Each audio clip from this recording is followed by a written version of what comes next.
Do you think that the West now knows that Vladimir Putin is serious?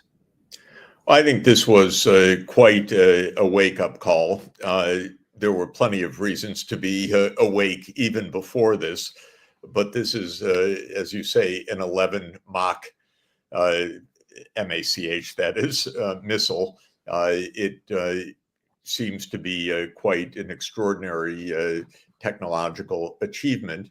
What it is an intermediate range missile that targets Europe.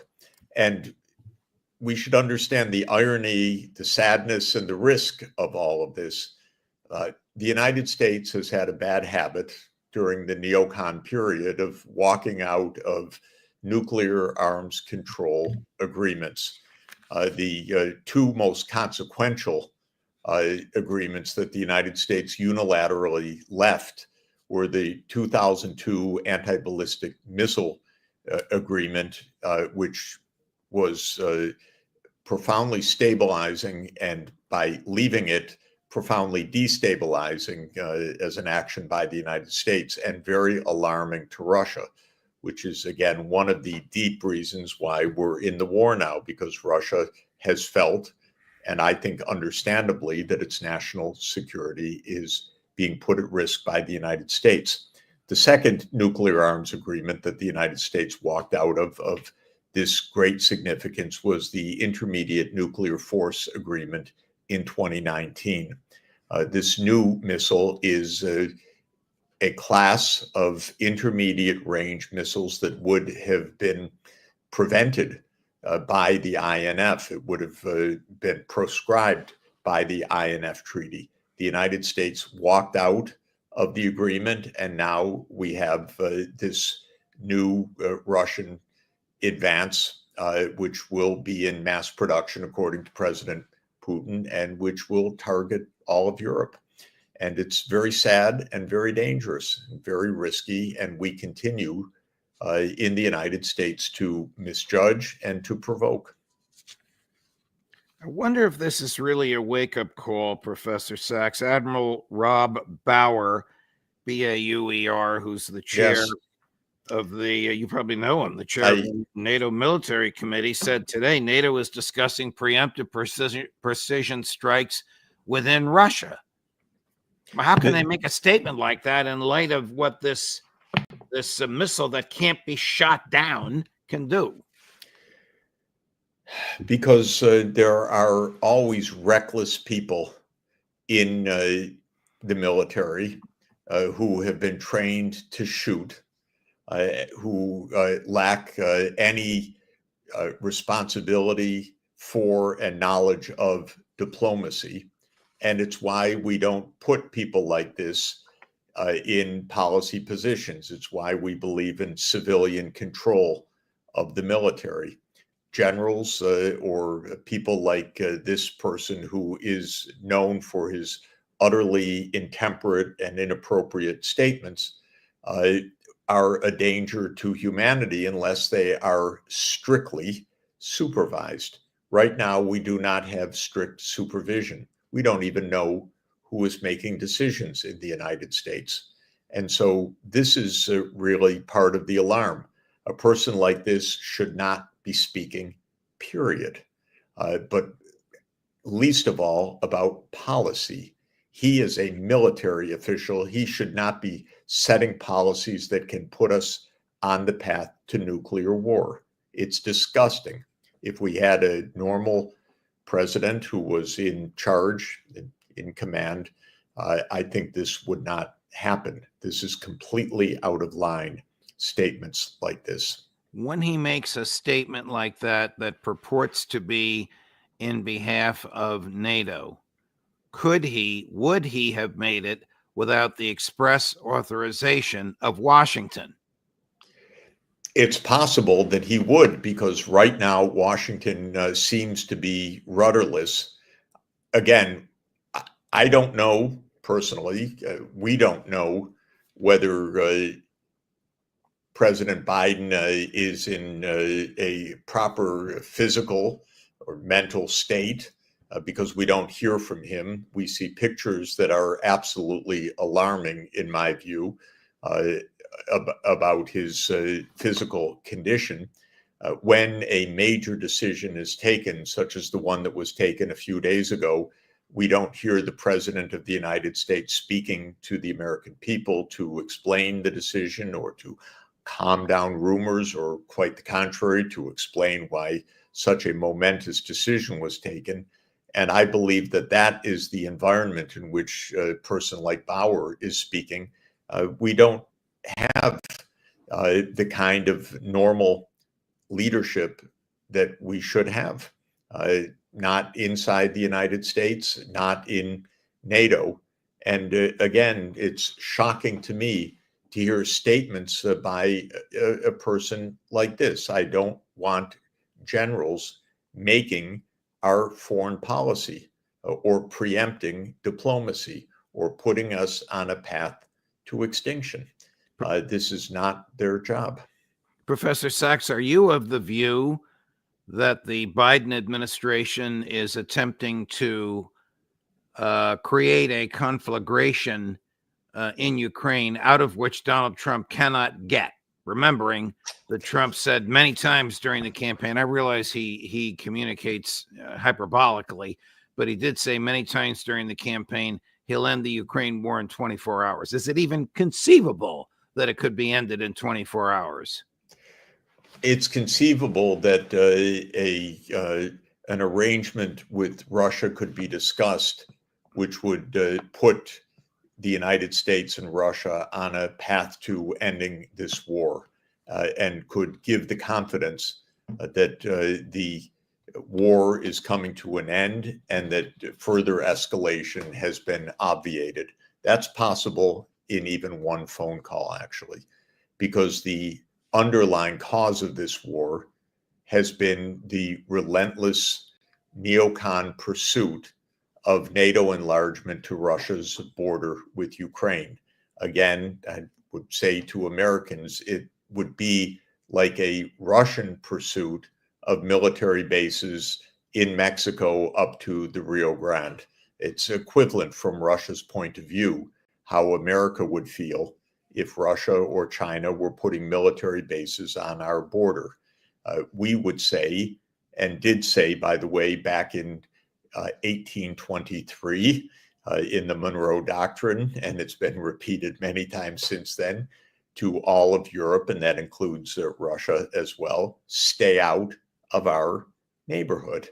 And we can't seem to get it through our heads that other countries feel the same way, right, including a nuclear superpower, which wants us to stay out of their neighborhood with our military bases and our missile systems. And so now what is this administration in its last weeks doing, making such a remarkably provocative and dangerous action, such as basically attacking Russia with US missiles? And this is something also to understand. President Putin's correct point is that this is not the United States authorizing Ukraine to use ATACMS missiles. This is the United States shooting ATACMS missiles at Russia. right. And the reason of that distinction, as I hope everybody understands, the point that President Putin has been making for quite a long time is Ukraine cannot use those missiles without the US being actively engaged in the programming, the targeting, the operation of that missile system. This is a US action. We would not like it in the United States if Russia were sending missiles to explode inside the United States. We would not take that lightly. Again, why our policymakers cannot for one moment think from the perspective of the other side is some kind of amazing incapacity, some fundamental dishonesty, or some fundamental incapacity of these people that is so shocking, it puts us all at risk. the first point of diplomacy, at least, is to understand the position of the other side. And we refuse to acknowledge that position. Yet the position makes a lot of sense when you listen to it and hear it, because these are real concerns by a country that feels that it is directly under threat by us, a nuclear superpower. And it has been saying for 30 years now, keep some space between us so that we feel safe. Just what we would say to them. It's a basic golden rule of diplomacy that we should not do to Russia what we would not have Russia do to us. It's the most basic point of all for staying alive in the nuclear age. I'm going to play two clips for you, which might give you a little bit of aggravation, my dear friend. One is Michael. I'm pretty aggravated these days, so you'll add to it. Forgive me for taking liberty. I guess I will owe you dinner when you come back to the United States soon. I'm going to claim it too. When you're back in New York. The first is Congressman Michael Waltz, who is to be President Donald Trump's national security advisor. And the second is Sebastian Gorka, who is to be President Trump's senior staff advisor on security matters. I'm not sure who's the superior of whom, but they're both making unique statements. Waltz is saying, I'm on the same page as Jake Sullivan. And Professor Gorka is sounding about as bellicose as you've ever heard somebody in the government sound. Chris, first cut 5, and then Sebastian Gorka. Back to President Trump has been very clear about the need to end this conflict. And so what we're need to be discussing is who's at that table, whether it's an agreement, an armistice, how to get both sides to the table, and then what's the framework of a deal. And that's what we'll be working with this administration till January and then beyond. And I also want to be clear on one thing, Julian. Jake Sullivan and I have had discussions. We've met. For our adversaries out there that think this is a time of opportunity, that they can play one administration off the other, they're wrong. And we are hand in glove. We are one team with the United States in this transition. I'll give one tip away that the president has mentioned. He will say to that murderous former KGB colonel, that thug who runs the Russian Federation, you will negotiate now, or the aid that we have given to Ukraine thus far will look like peanuts. That's how he will force those gentlemen to come to an arrangement that stops the bloodshed. Is this what we're in for, Professor Sachs? I never heard Tony Blinken speak as bellicose as that. Yeah, it's a lot of people are shooting off right now because it's a very strange time. These people are purporting to speak for an administration that is not in office. There is a lot of contrary talk, a lot of contradictory talk, a lot of posturing for whatever reason.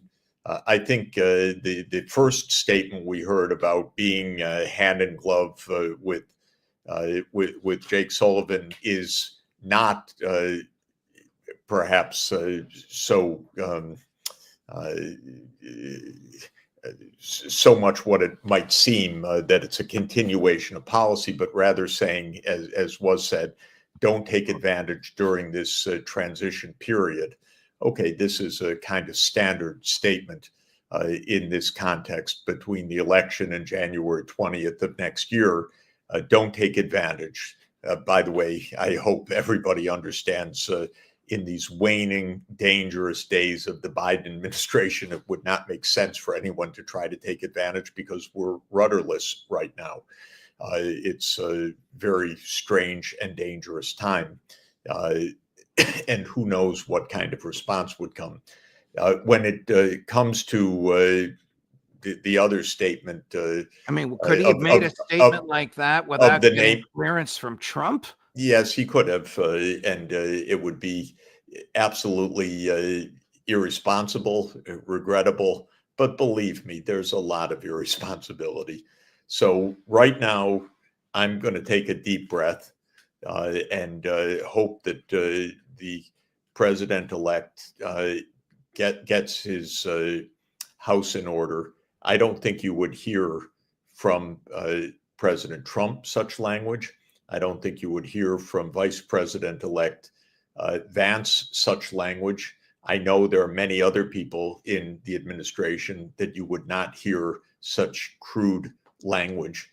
And I hope that what we're seeing is not even the early days of administration, but a period before the administration is in office, with people saying things they should not be saying.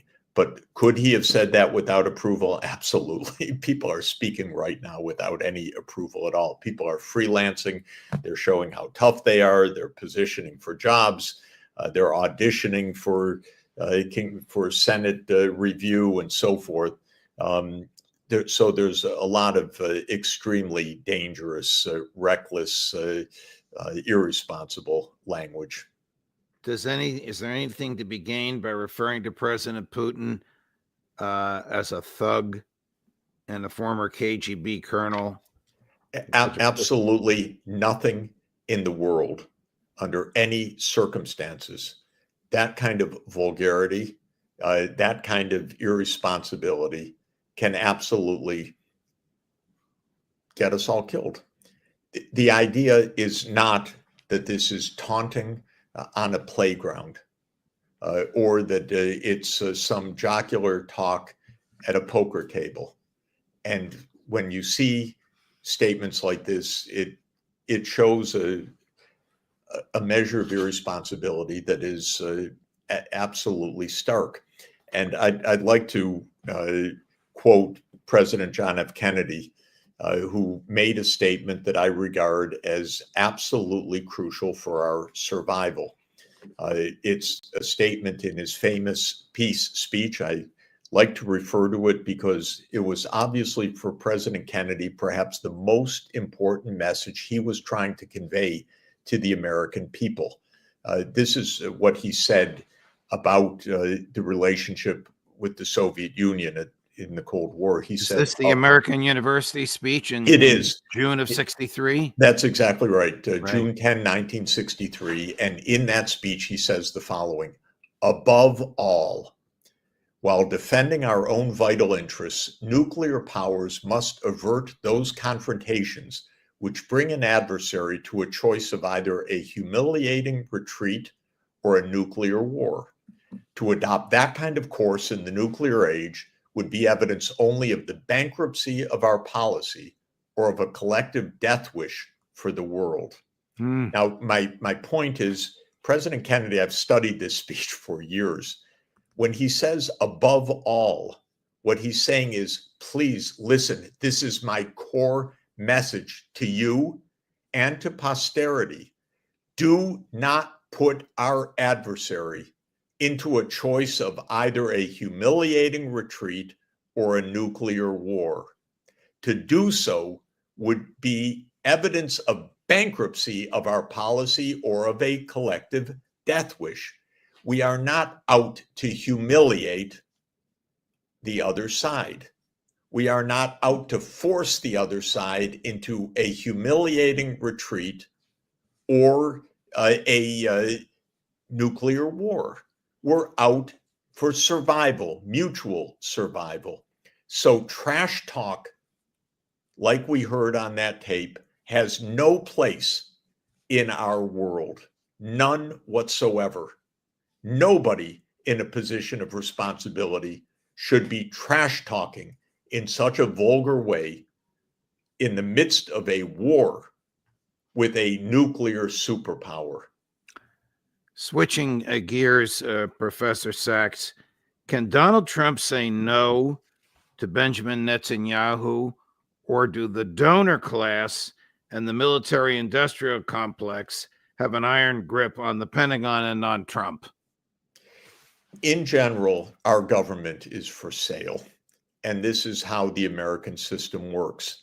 It's a rather ingenious system because it might seem like it's pretty costly to buy off 535 members of Congress. But the way that our system works is each committee gets its prerogatives over the rest of the Congress. So you only have to buy off the committee of interest. You only have to buy off, say, the Armed Services Committee in order to have the military industrial complex get its way. If it's Wall Street, you only have to buy off the Finance Committee.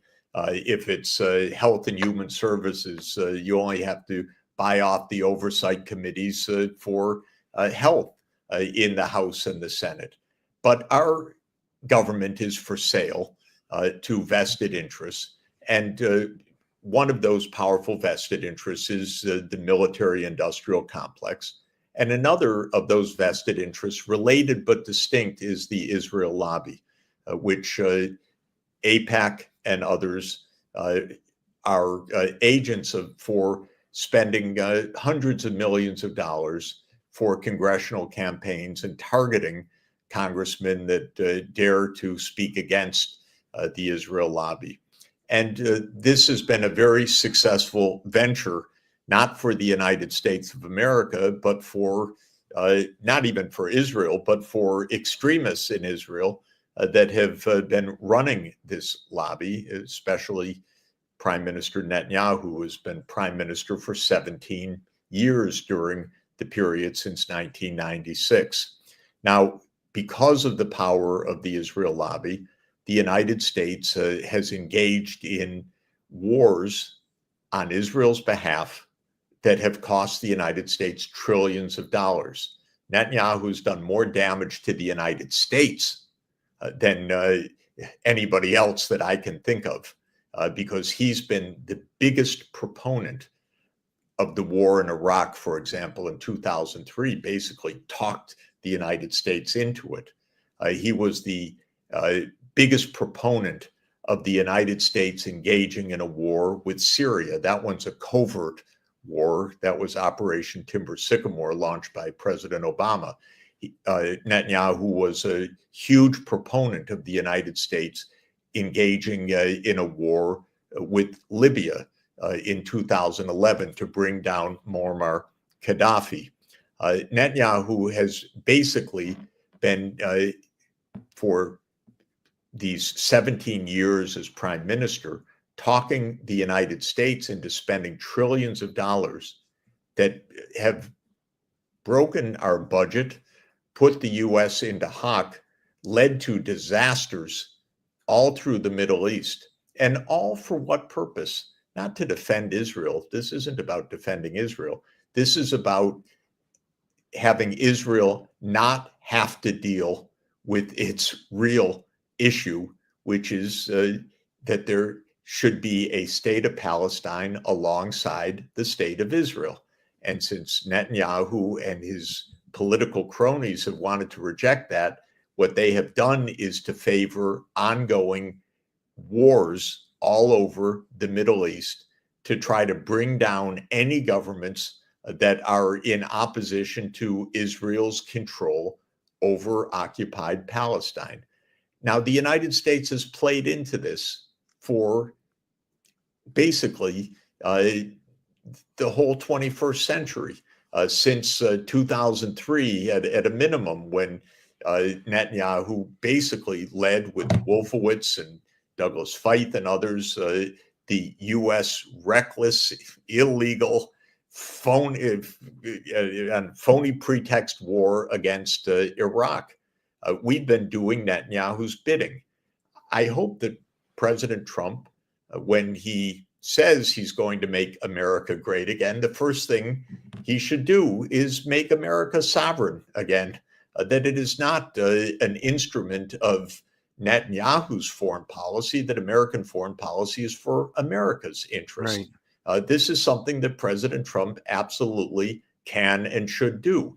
Now, President Trump, like all U.S. major candidates, has funding from strong pro-Israel donors. And that was true of Harris the same way. And that's been true of Biden, and it's been true of all of our candidates. But the fact of the matter is, a president of the United States should look after American interests. And that is not to go to war for Israel's extremist policies, but actually to make peace so that the United States isn't drawn into these wars. And making peace in the Middle East is really straightforward, actually. It's that there should be two states living side by side on the borders of the 4th of June, 1967, according to international law. That's what Israel, in its extremism, has rejected, but that's what the whole rest of the world is saying. Come on, let's have peace now. So I'm hoping that President Trump will reestablish American sovereignty over U.S. policy in the Middle East, not have it simply run by the Israel lobby or the Israeli government. Hey guys, welcome back. Today I am back with another video. In this video I have started playing this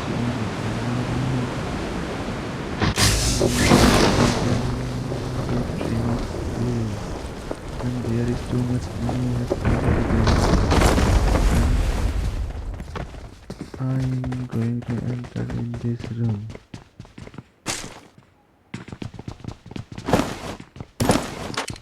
But I don't get any gun.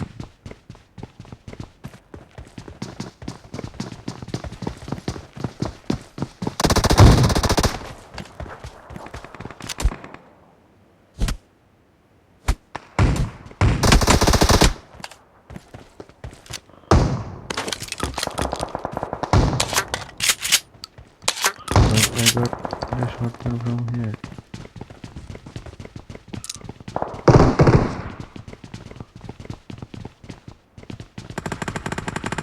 If you like to watch more interesting video like this, then you can subscribe my channel. शत्रु पुढे आहे. Because in my channel I daily upload this type of content.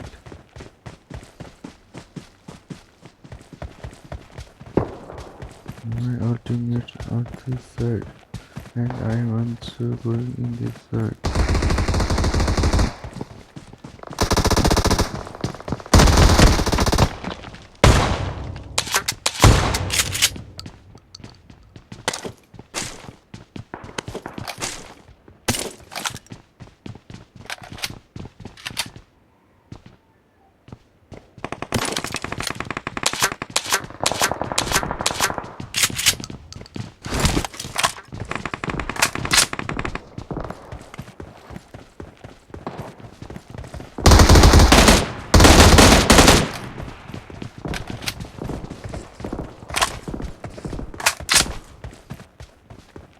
गोली खत्म हो गई है. If you like to watch this type of video, then you can subscribe my channel and you can watch each and every गोली खत्म हो गई है. video.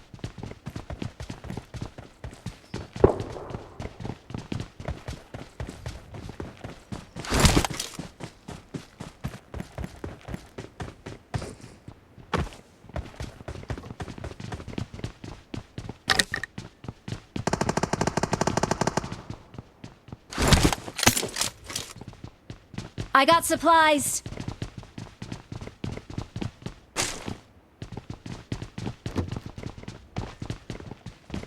शुक्रिया. Guys, if you watch my channel, if you like to उधर watch देख. this type of video, then you can subscribe and you can watch each and every of my videos. शुक्रिया, I upload गोली खत्म हो गई है. उठाइए भाई, दे दो एमो यार. 9 के एमो दे दो यार, किसने उठाइए.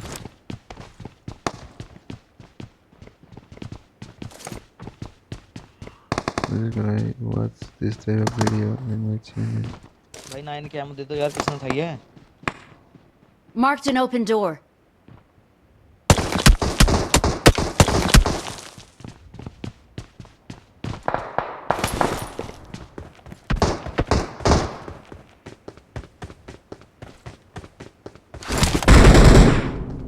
Watch out! भाई मारने के लिए एमो नहीं है यार।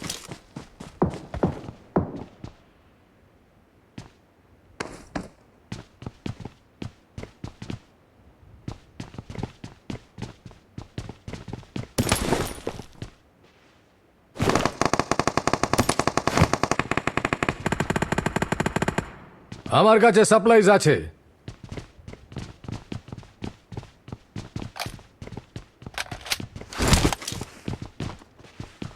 Guys, thank you for watching until the end. Now I'm going to end this video from here. Bye for now.